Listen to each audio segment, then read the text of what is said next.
playResting Salah comes back to haunt Egypt vs.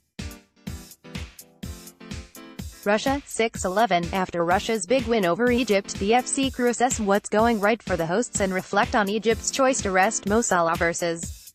Uruguay, 6-11. Liverpool have 8 players competing at the World Cup, but if Jurgen Klopp has his way, it could be 11 by the time the summer ends.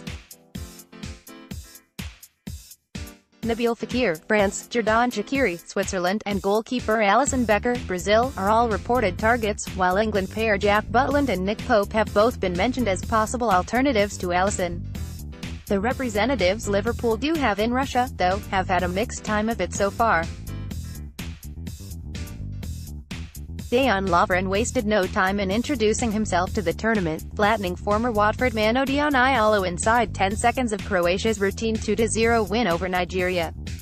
The often maligned defender ended the season strongly and carried that into the Nigeria game, making a couple of vital blocks and showing an air of assurance throughout, even without Virgil van Dijk there to hold his hand. He's in fine form, but that is often when he is at his most vulnerable. Ominously, next up for him is Argentinian Lionel Messi. In true Lovren style, he was bullish about the prospect. "I played against Cristiano Ronaldo, Neymar, and now it's Messi. But we know how to play against the big teams and we are not scared of them.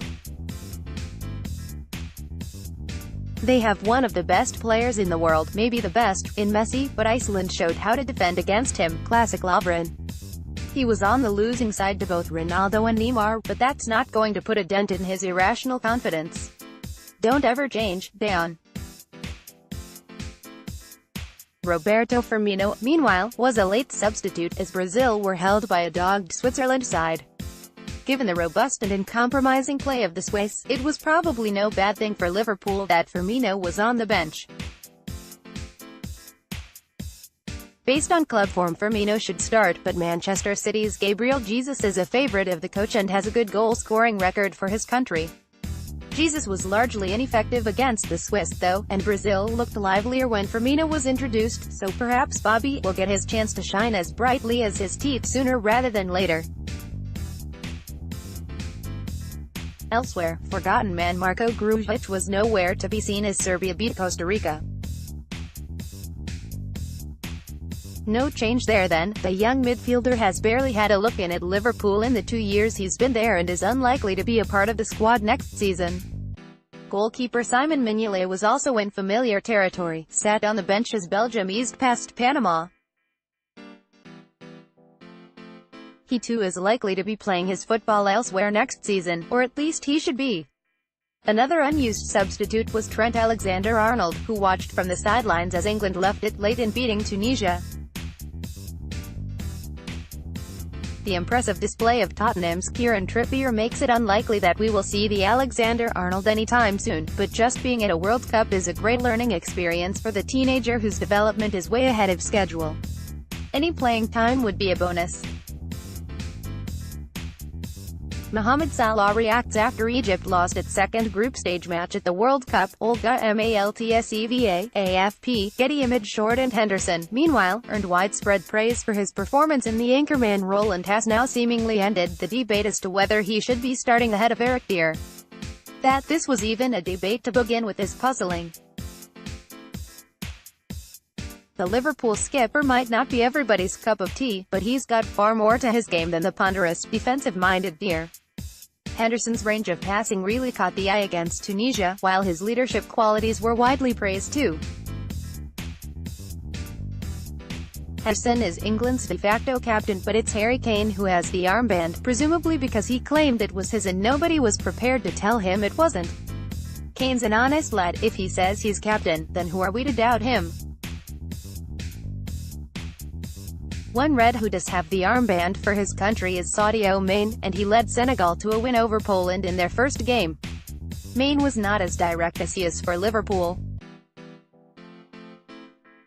It was a disciplined and safe performance from him, but Senegal will need to let him play with more freedom when they face better sides than Poland. Mark it down though, at some point Mane will make a significant contribution to this tournament as he looks ready to explode.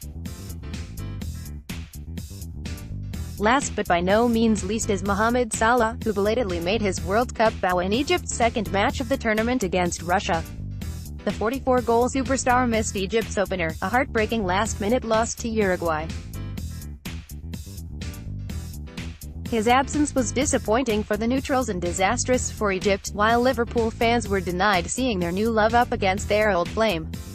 Luis Suarez vs. Salah would have been fascinating, but perhaps we'll see it in next season's Champions League, hopefully after Salah has exacted revenge for what happened in last month's final by eliminating Real Madrid and the dastardly Sergio Ramos. Salah wasn't at his best against Russia and may still have been bothered by his injured shoulder. Not having Firmino and Mane up there with him was surely the bigger problem. John Lennon was a successful solo artist, but his best work came as part of the Beatles. Not even Salah can do it on his own. He did win and convert a penalty, but it wasn't enough as Egypt went down to a 3-1 defeat that virtually sealed their exit from the competition. It's sad for Salah, but it's no bad thing from Liverpool's point of view.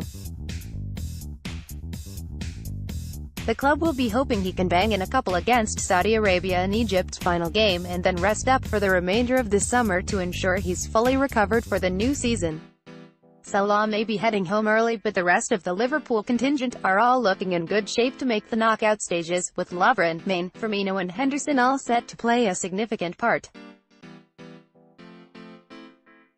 Who knows, perhaps one of them will even win it. For Liverpool though, the main thing is that they all come back injury-free.